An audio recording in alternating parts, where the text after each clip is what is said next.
Welcome to Stormwoods, the only woods I know of where you need an invitation to visit. The only woods I know of where somewhere there is always a storm raging. The only woods I know of where the deeper into the forest you go, the larger and stranger the trees and plants, the larger and stranger the animals, the smaller and smaller the path becomes. The only woods I know of where you need to follow these specific rules. No chainsaws or axes of any kind. Don't visit unless invited by a resident or by Hecate herself. Leave out offerings for the denizens of the woods. If you hear dogs barking, expect a visit from Hecate. Don't stray from the path unless you are a torchbearer or a keeper of the woods, just to name a few. And if Stormwoods ends up liking you, it will often ask you for a favor. Those favors are how I ended up spending time in Carpe Noctem, a town with rules of its own.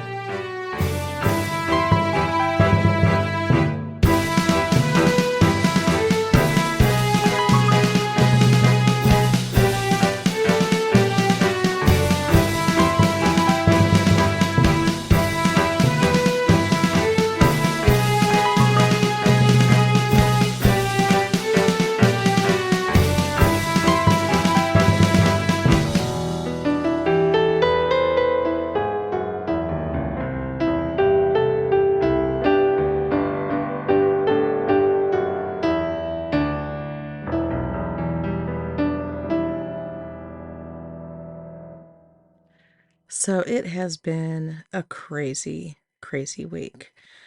I told you how we dropped that note when we saw Maddie last week, and, left phone number, left email, left all of the contact information. But basically, the note was, your friends are worried about you. There are missing posters up for you. If you're doing fine, please give us a heads up, let everybody know. And I kind of hoped we weren't like too obvious about it. Eli can be pretty slick, but I can't. And so, you know, hopefully the way we went about leaving the note was not obvious. But we didn't hear anything for a couple days. And, we kept going back to Carpe Noctem. We went to a bunch of different places because we didn't want it to seem like we were there specifically to get Maddie. We wanted it to seem like, no, we're new to the area. We're keepers of Storm Woods, and we just want to get to know this town, which seems really cool, But we were very on guard. We had snacks in the car, we had drinks in the car. Eli, for all of his ADHD, when he is hyper focused on something, his paranoia is more powerful than his ADHD, which he laughed when I said that. So, he makes fun of my neurodivergence as well, as you know, so it is not something that he takes personally when I say stuff like that. You know me, you know this. Anyway, I am frazzled and a little stressed out. I feel stretched very, very thin this week because so much has happened, and I'm trying to organize my mind on the best way to tell you and like the order of it. Like, sometimes when a whole bunch of things happen, it's hard to get it linear. It's hard to get A, B, C, D. Sometimes it's like A, Z, W, L, M. You know what I mean? Anyway, we got a reply from Maddie after a few days, which we were both relieved by because we're kind of creeped out by Carpe Noctem at this point. We don't want to keep going there, although we will keep going to the Costco during daylight hours. But a lot of the vampire cosplayers are kind of uncanny valley scary, and the pale to almost translucent skin with all the veins is very disturbing. It's very disturbing. So anyway, like, there's foundation, guys. You can cover that up.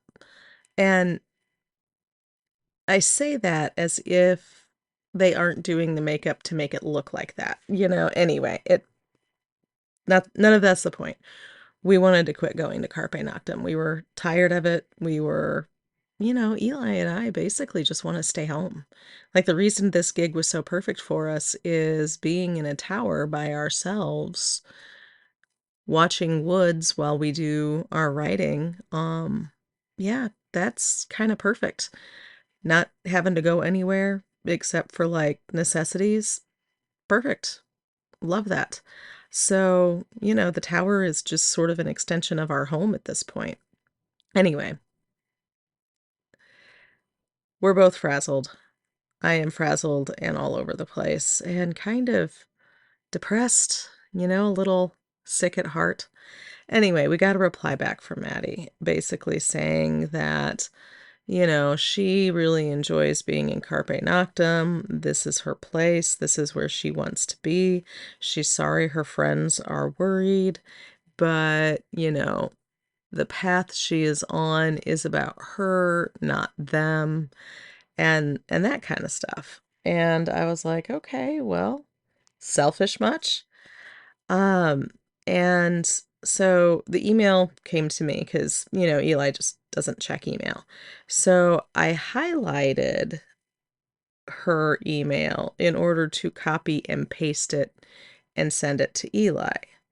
And when I did that, she had written in the email in very, very, like, she made it very small print that was also white, which was the color of the background of the email, right? And so it blended in, and I didn't see it until I highlighted it to copy and paste as a text to Eli. So I copied and pasted as a text to Eli, and in doing so, the invisible stuff showed up where she said, all of her communications are monitored. She does not want to be there. They are keeping her there. She cannot leave of her own free will for some reason. And anybody who wants to try to get her out is welcome to. But she cannot communicate very frequently. And so I replied back in a similar fashion. I basically said, okay, thanks for letting me know. I will let Addison and all of the other witches know that you're okay, you're where you want to be, and everything is okay. And then I did the same thing with the tiny print, invisible ink, um, basically saying, are there any times or places where you are in public where if we were to grab you to take you away from there, it would work? Are there any times during the day where we could meet you and talk face to face? And then I asked questions like, is this a compulsion? Is this some magical way, or is it physical? Like, is there always somebody there physically preventing you from leaving? Or is this some more mystical thing? Because with everything we have been feeling in Carpe Noctem, I'm kind of half convinced they actually are vampires. I keep saying cosplayers, but I think I'm saying that to make myself feel better. I feel like that is a defense mechanism because if they are vampires and kidnapping people, that's so bad. That is a bad reality I don't want to deal with, quite honestly. And so I don't know if it's my denial who is keeping me calling them cosplayers, but with the email, I did not treat it that way. With the email, I'm like, okay, vampires in the movies and in literature can compel you to do certain things. Like some stories, you're not supposed to look them in the eye because they can do mind control. Others, if they take your blood or give you blood, sometimes that means you're sort of kind of enslaved to them. So, I acted like that might be a possibility just because Eli and I, Eli and I are clearly going to go there, and we are clearly going to be pulling her out of there. So during the email, I'm like, okay, so what are we dealing with? Um, and I made sure in the email about her friends to ask her a few specific questions.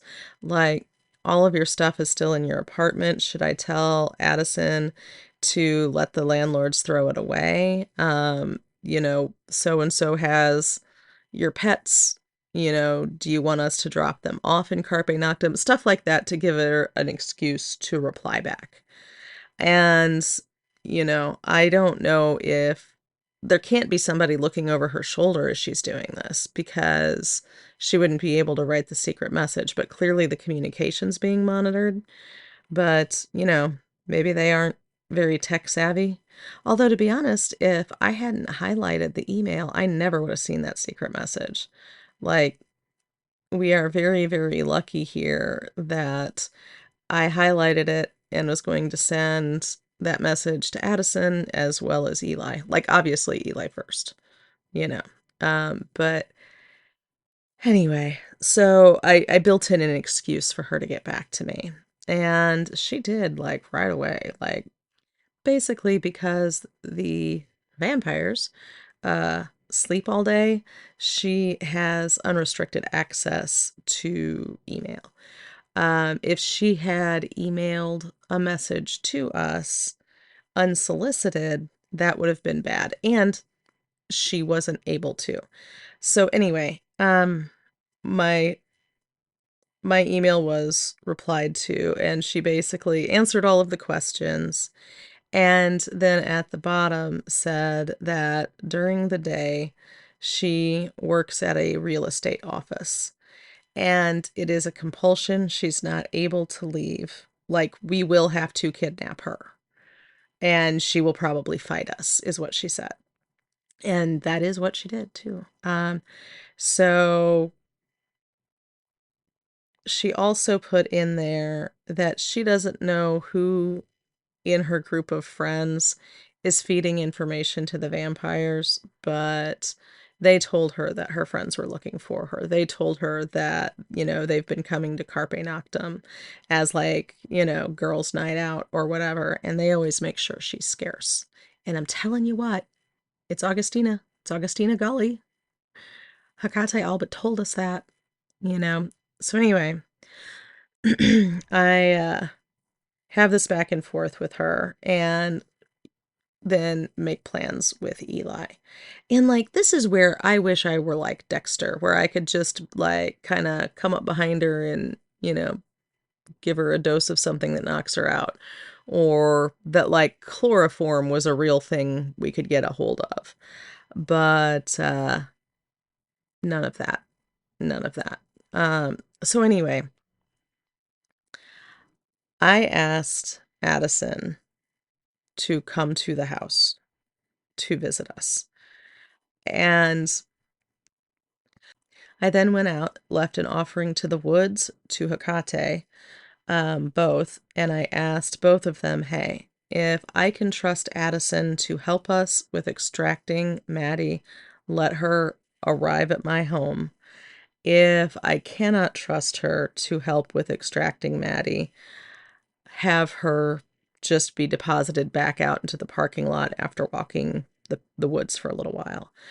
And I'm trusting that that worked at that point, but when Addison got there and quickly, sometimes it feels like the path from the parking lot to the house takes like 10 minutes to walk. Sometimes it feels like it takes 10 seconds to walk.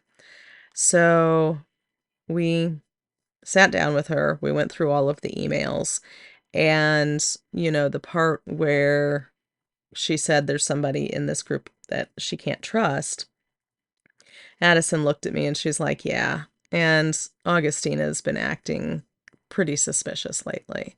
Like her wanting to know their plans, but also wanting to know what Eli and I are doing. And Addison just keeps playing dumb and saying that I don't trust them, so I'm not telling them.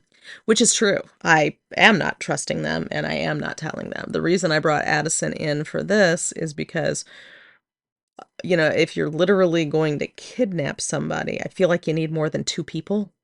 to like drag them out kicking and screaming and throw them in the car. Addison also has said that her entire life, her family always treated Carpe Noctem like the vampires were real. And, you know, back in the day, they didn't really have a word for cosplayers. It was just like a themed town, but most local folks tend to believe that they are actual real vampires. And you don't look them in the eye. You don't eat any food or drink that they offer. And you don't visit Carpe Noctem at night. And if you do visit Carpe Noctem at night, you go with people.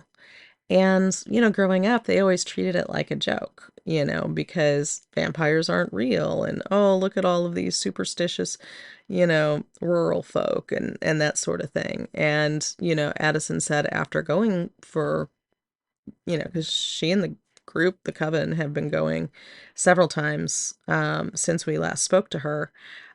She's pretty convinced that they're vampires too. She had an interaction with a waitress at one of the bars where they made eye contact, and then 20 minutes later, Addison said she realized she was in a completely different room and had no idea what happened in that 20 minutes. Now, her friends were with her and said that it was fine. She just went with this woman and talked with her for a long time. And Addison basically said she has no idea what they talked about, and like the music was too loud for her friends to hear.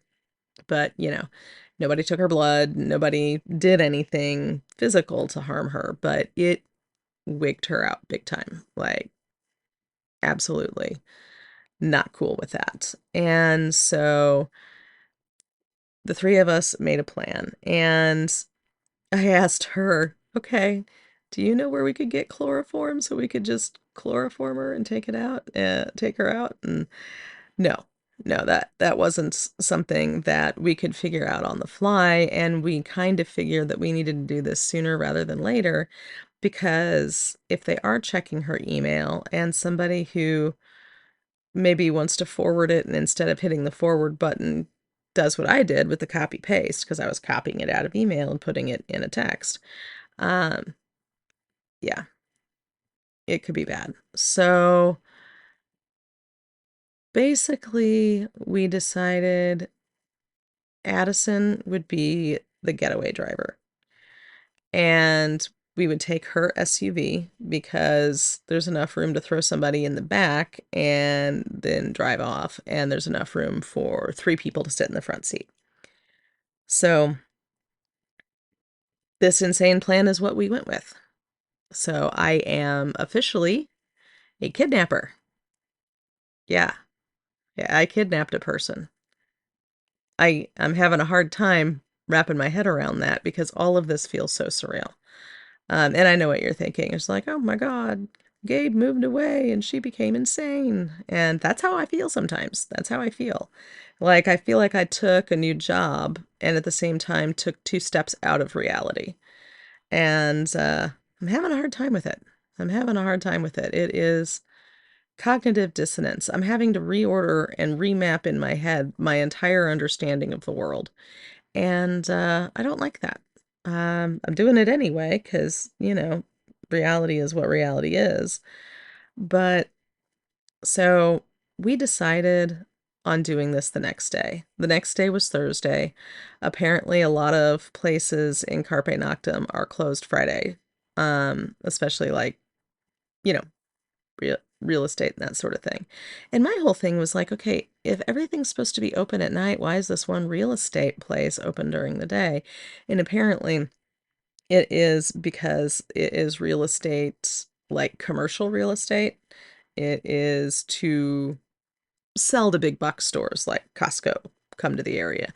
So they have Maddie and a few other people there during the day um, in order to do that.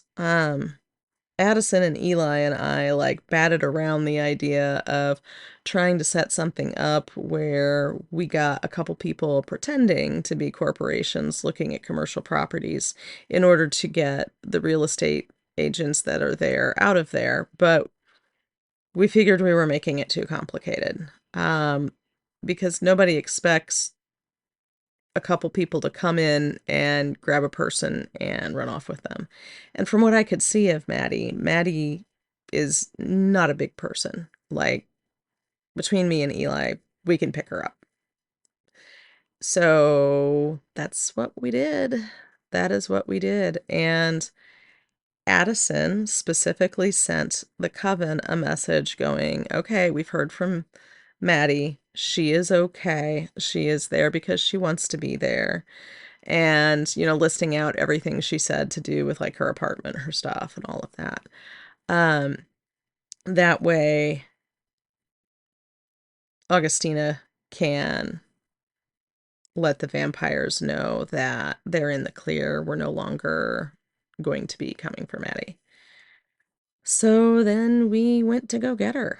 And like my dramatic side really wanted to be like, all right, we dress all in black and, we have the ski masks and everything. But like, they've kidnapped her. We're kidnapping her back.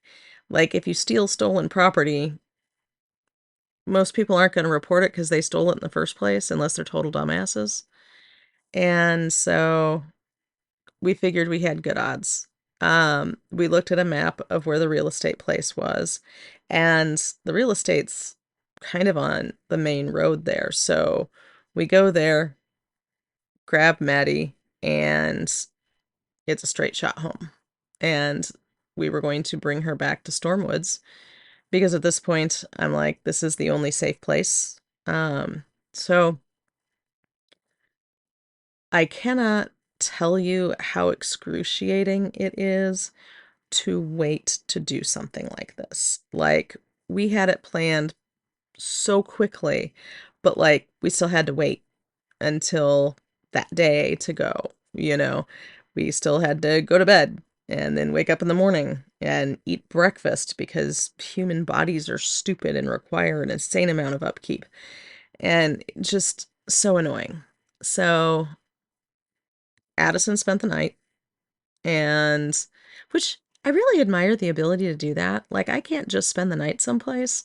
I have medicines and, you know, a pet and supplies and all kinds of things like that I need to have with me to just spend the night someplace.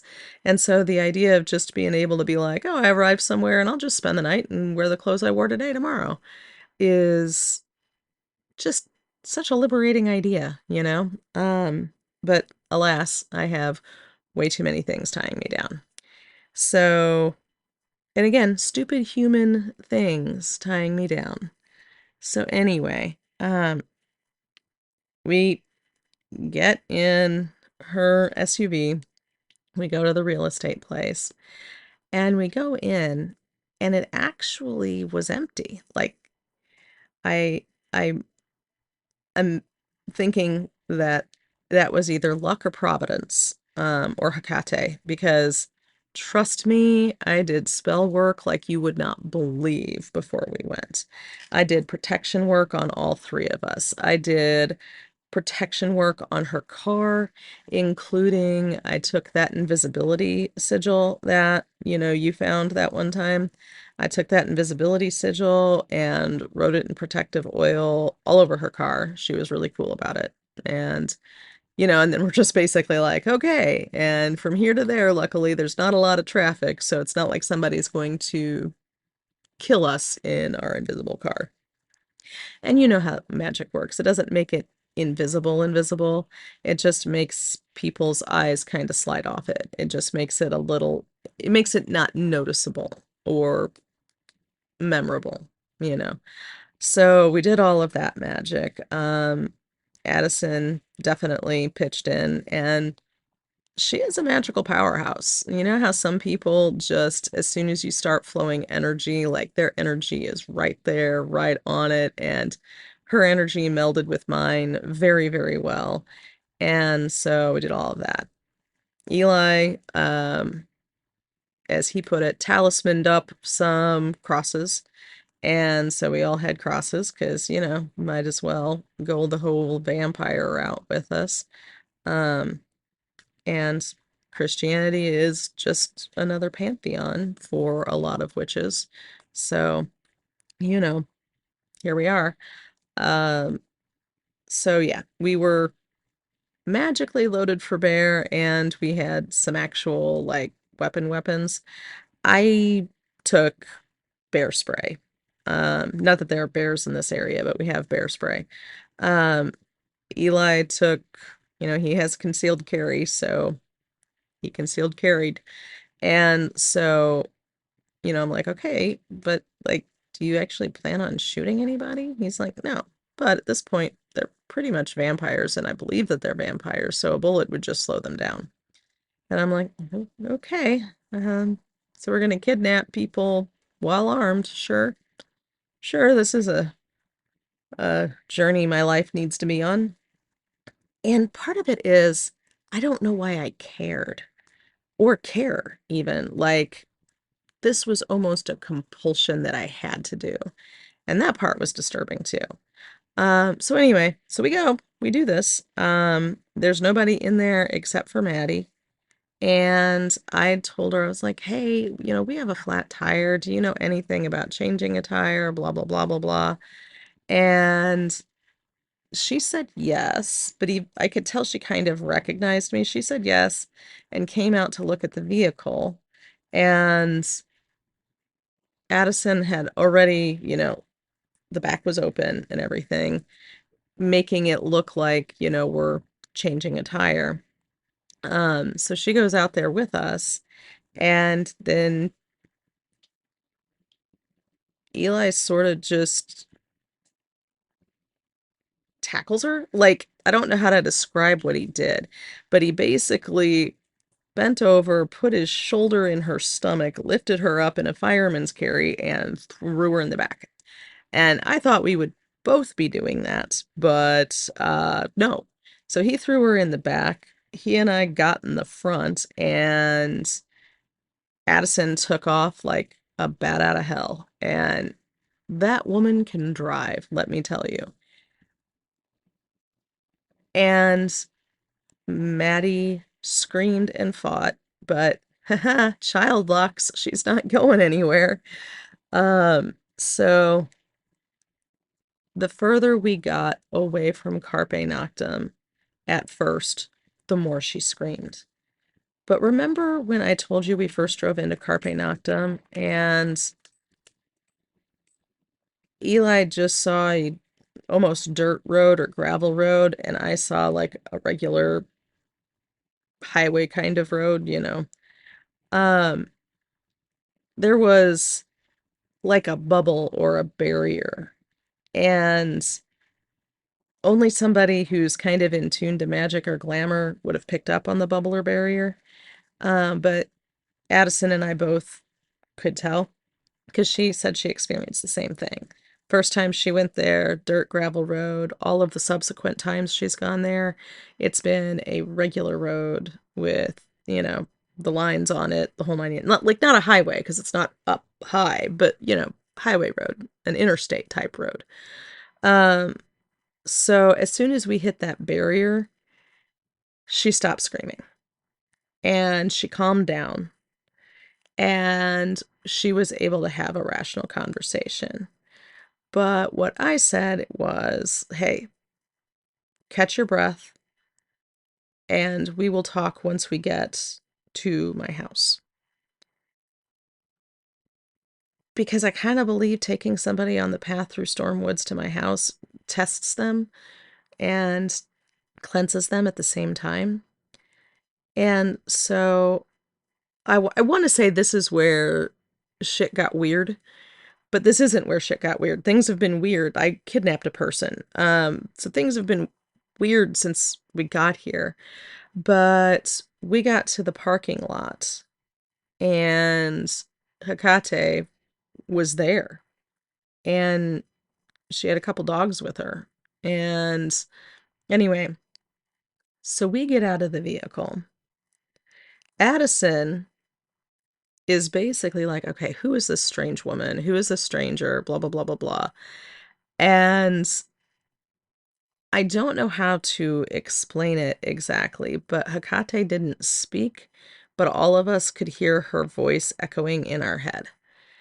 And like Eli and I already knew who she was. Eli and I were already like, "Oh, Hecate's here. Yay." Like not sarcastically, like, "Yay." But we were both pretty shell-shocked by by this time. So like there's no more surprise left because I think both he and I were a little amazed that we pulled it off. There weren't any problems. Like there wasn't even resistance.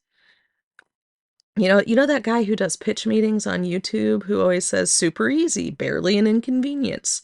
Like this was super easy, barely an inconvenience. And so like I was thinking, are we still there and just, trapped now too in some weird dream, or did this all really happen? So anyway, seeing Hecate was not surprising to us, but hearing her voice in our head that way was, and I realized, oh, Maddie and Addison have no idea who she is.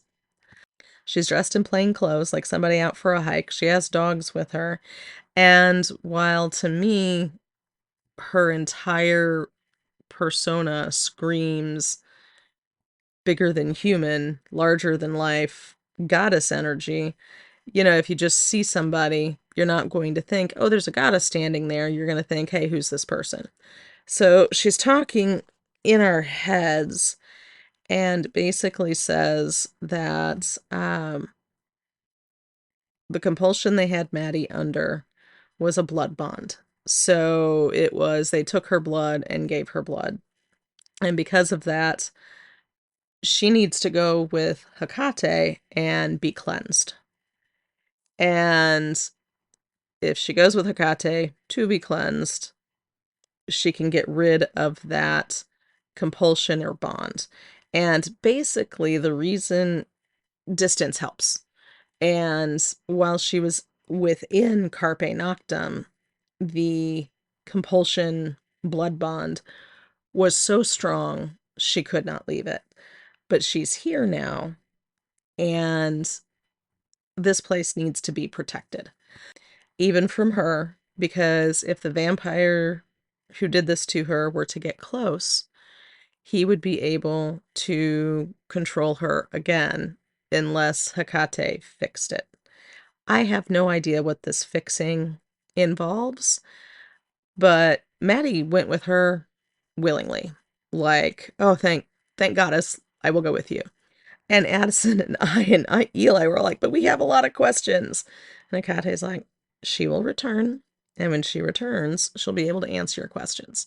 She can't actually answer any of them right now because there's still enough of the compulsion to where she can be here of her own free will, but there's still a lot of other things her free will cannot do, which is terrifying, by the way. Like, not being able to just speak of your own free will would freak me out on every level. And Maddie just, at this point, was crying. Like, she is not sobbing hysterically, but openly crying in a way where, not being able to calm down. Addison is hugging her. Addison's basically like, can I at least go with you? And Hecate said no. She's like, go wait with Gabe and Eli at their house. She will be returned. It will be fine. And Addison wanted to argue, but it was like she was holding Maddie and patting her back 1 second, and the next second, Hecate, the dogs, Maddie were gone. And, Hecate is Queen of the Crossroads. She is in charge of those liminal spaces.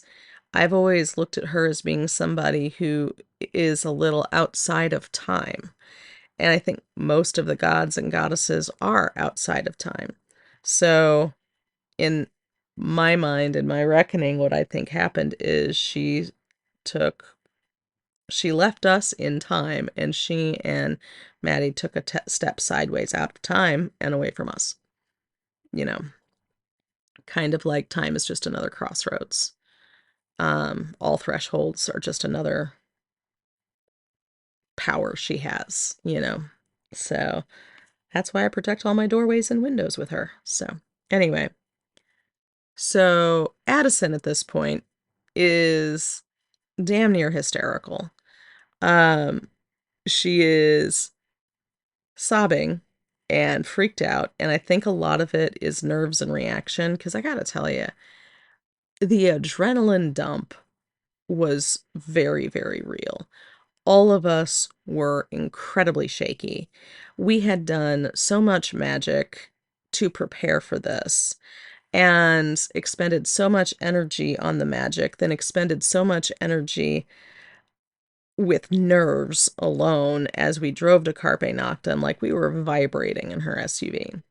Just, like crazy energy. So I took her hand and walked her back to my house, and I threw one of those deep crust pizzas into the oven and whipped up a salad. And because the act of eating can ground you, but the act of eating also, like, calms you down, because it's the whole preparation ritual. You're doing something very mundane. You're doing something very normal.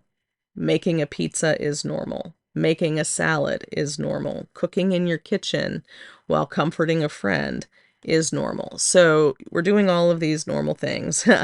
And, I wished I could have offered her coffee, because, like, in movies and books, it's like, oh, something stressful happens, give them coffee. But, we don't do caffeine, and Eli has a deep hatred of coffee.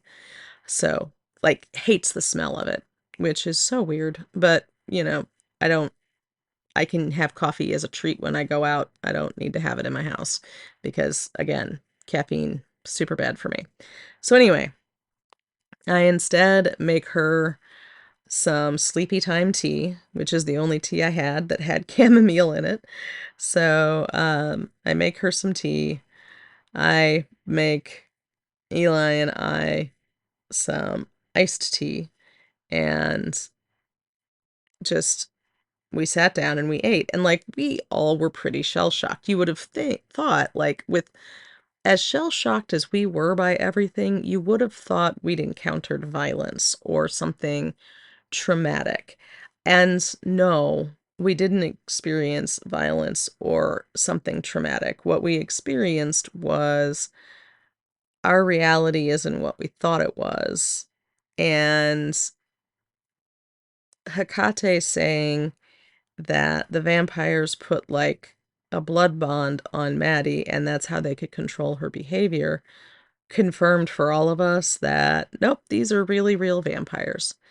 And that's not a reality I want to live in, especially since, thanks to Augustina, they probably know where we live and how to get to us. Luckily, by the time we were finishing up the pizza, Maddie got there, and Hecate came in too. And I asked if they wanted me to put in another pizza, and they said yes. So I made a pizza for Hecate and Maddie.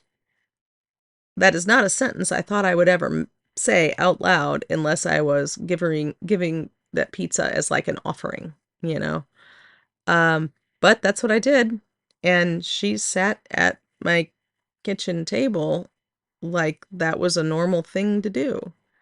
And so I acted like everything was normal because, I mean, what else am I gonna do?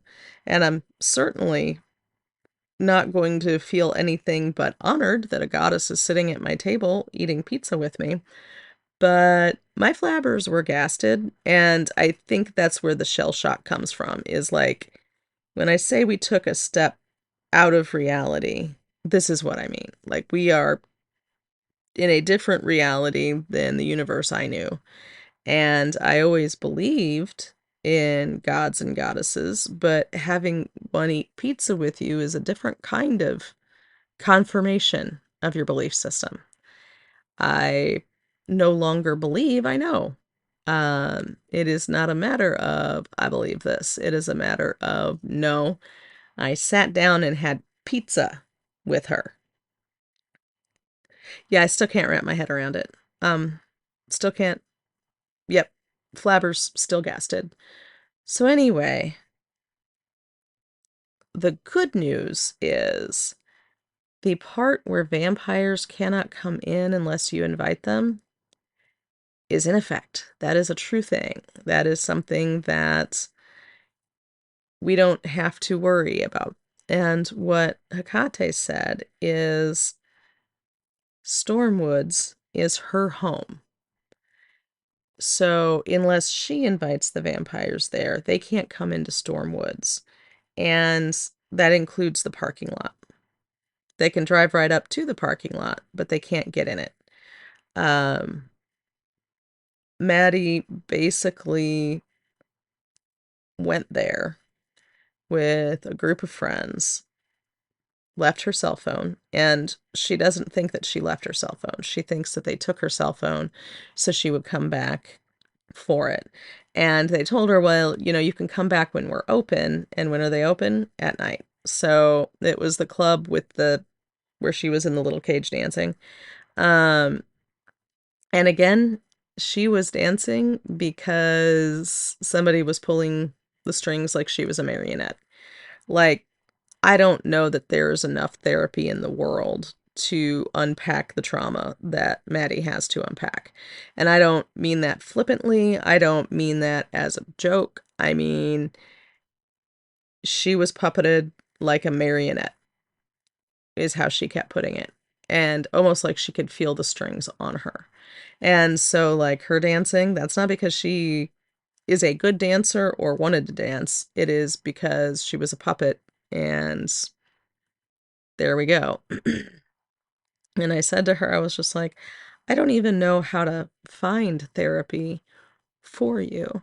And Hecate said, oh, that's okay. I have a therapist among my horde. And, at this point, I'm just like, sure, of course you do. Yeah. Yeah, I mean, why wouldn't you? Like, yeah, sure. Yep. So the other thing is there is now another house in Stormwoods. That is Maddie's house. And it is a completely different design than my house. But we all went there because Hecate, after we had pizza, was, we're going to take Maddie home. And we were all like, I don't think she should leave Stormwoods. And Hecate's like, she's not leaving Stormwoods. Stormwoods is her new home. It is her home in such a way where she probably shouldn't leave for quite a while. At least until we get all of this sorted out. And what does that mean? Oh my God, what does get it all sorted out mean? And, again, I was kind of shell-shocked, so I didn't ask that at the time. Like, why can't you ask the good questions in the moment, Gabe? Like, come on, girl. Anyway, so I, I don't know what that means. I don't know what my role is going to be, but apparently I will have one because she mentioned that. Anyway, I'm not going to go into what I don't know. We went with her to Maddie's house. She said that the person in her horde is a woman, and that woman will come and talk with Maddie 3 times a week unless Maddie thinks she needs to see her more. And like, she gave Maddie this whole cleansing regimen that was meant to cleanse mind, body, soul, but it was talking to this woman 3 times a week, drinking nothing but water and lots of it for a month, I think. 30 days, 33 days, something like that. Addison wrote it all down because Maddie and I were both just kind of going, what? Um, but she cannot leave Stormwoods. If she leaves Stormwoods, they will snap her up again. And what Maddie said is they seemed to be using her for magic and using her blood for barrier magic. To like reinforce that glamour, to do a whole bunch of other things. Um, she basically said that our witchy blood makes the vampires able to do magic they wouldn't be able to do otherwise. Like they have some mind control and they have a few other tricks like that, but they don't have magic unless they can get a magic user working for them. So that is why they took her, but apparently they also fed on her. The magic user they had before her, they pretty much killed her accidentally because somebody got hungry. Um, which is why they snapped up Maddie, because there's apparently a lot of Carpe Noctem that is operated magically. You know, people don't go to Carpe Noctem unless they're supposed to be there. So in that way, it's kind of like Storm Woods, but the people that are supposed to be there are either victims or those who aren't going to notice victims or care about them, which makes going there a lot scarier, you know. At least that is rules of the night, is how Maddie put it. Apparently there are a lot of rules of the night. So, anyway, so that is where we are. That is where we are. Maddie has her own house. It's really nice. It's like, I don't know if you ever, like, imagine a cartoon witch's cottage, or I don't know, it's kind of how I would imagine Granny Weatherwax would live, but you know, the house has several rooms in it, several bedrooms, I mean, as well as like kitchen and big living room and, you know, all of the things that Maddie would need is what Hecate said. And then we were kind of shuffled out the door, and Hecate stayed there with Maddie so Maddie could get some rest. So Maddie basically went to sleep. Hecate sat on the couch, and the dogs guarded the front and back doors. Well, one dog guarded the front, one dog guarded the back, and another one walked us back to the house. Like, not quite shooing us away, more like just making sure we were herded in the right direction. And so Addison decided to stay. Um, and we found a a guest bedroom that we didn't know was there. Like, there was a door that we could not open, and when we opened it, there was a guest bedroom there for Addison. Like, we got there and we told her, "Hey, you know, feel free to stay here." And she just went to that door, turned the knob, opened it, and there was another room which shouldn't exist and isn't part of the floor plan and isn't like the room we have been thinking of as the guest room. So, so yeah, I'm having some issues with reality, and if it weren't for Addison and Maddie and Eli, I would be thinking that I've gone insane. Um, and we're kind of all struggling with that just a little bit, but yeah. So, this is why I'm sending it just to you and not the group total, because things just keep getting crazier. At some point, you're going to quit talking to me because you're just going to think that I am batshit crazy. And that's valid. That's valid. I kind of wonder that too. But I have witnesses. I have witnesses. I even have some of it on camera, you know, like because uh Addison has like a dash cam on her car. And so, you know, us pulling into the parking lot, we at least have Hecate and the dogs on camera. You know what? I will talk to Addison and see if I can get a screenshot of that and send it to you. It's gonna blow your mind. It's gonna blow your mind. If I can send that, I will. Um, yeah. So anyway, Maddie has been sleeping since then, and we slept, probably I slept 12 hours. Like, I think my brain just shut down from overload. Um, Addison didn't seem to sleep as long. And Eli was out about as long as I was, you know. But yeah. Yeah, I don't know what reality is anymore, and I'm having a hard time. I'm having a hard time with it. Like, I slept for 12 hours, I woke up, and then I just kind of cried for a while. And I wasn't even certain what I was crying about. Like, we got Maddie out. We are all safe. I mean, safety is an illusion, but we're as safe as the illusion allows. I don't know. I don't know. I may see if Hakate can loan me that therapist too, because I don't know. I feel crazy. I feel crazy. But anyway, hopefully that's the end of it. Um, but I will keep you apprised of how Maddie's doing, and we're trying to write down a list of questions to ask her. And we're also trying to put it in order of least triggering to most triggering, which it's hard to know what's going to trigger somebody and what isn't. So anyway, uh, and I don't really mind Addison being around this much. Normally when we have somebody who's around this often, I'm just like, okay, you're great, you're my friend, you're wonderful, go home.